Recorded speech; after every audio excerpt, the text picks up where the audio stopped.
கரூர் சம்பவத்தில் விஜய் அவர்கள் தாவேகாவினர் திமுகவினுடைய சதி தான் இதற்கு காரணம் அப்படின்னு தொடர்ந்து குற்றச்சாட்டு வச்சுக்கிட்டு வந்தாங்க. இப்போ வரைக்கும் அதை தான் குற்றச்சாட்டாக வச்சுக்கிட்டு வராங்க.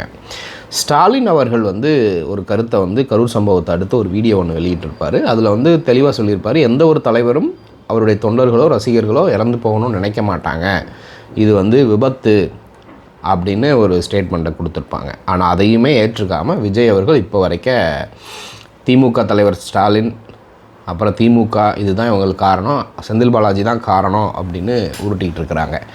இப்போ பிஜேபியோட அதிமுகவோட தாவேகா கூட்டணி கிடையாது அப்படின்னு தெரிஞ்ச உடனே இன்றைக்கி சிபிஐ மூலமாக டெலிட் செய்யப்பட்ட ட்ரோன் ஃபுட்டேஜிலேருந்து மற்ற ஃபுட்டேஜஸ் எல்லாம் வெளிவர தொடங்கி இருக்கிறது. அந்த வீடியோ அடிப்படையில் பார்க்குறப்ப தெளிவாக தெரிகிறது, தாவேகாவனுடைய நிர்வாகிகள் தான் அந்த சம்பவத்திற்கு முழு காரணம் அப்படிங்கிறது தெளிவாக தெரிகிறது. சிபிஐ என்கொயரி வேணும்னு கேட்டதே தாவேகா தான். உச்சநீதிமன்ற தலைமை நீதிபதியில் ஏதாவது ஒரு நீதிபதி தலைமையில் ஒரு எஸ்ஐடி அமைச்சு சிபிஐ தான் அதை விசாரிக்கணும்னு கேட்டது அவங்க தான். இன்றைக்கி சிபிஐ பிஜேபி வச்சு கூட்டணிக்காக ட்ரை பண்ணாங்க. இன்றைக்கி கூட்டணி செட் ஆகலை அப்படின்னு உடனே விஜய் அவர்களை டிஃபேம் பண்ணுறதுக்கு இந்த ஃபுட்டேஜஸ் எல்லாம் வெளியிடுறாங்க.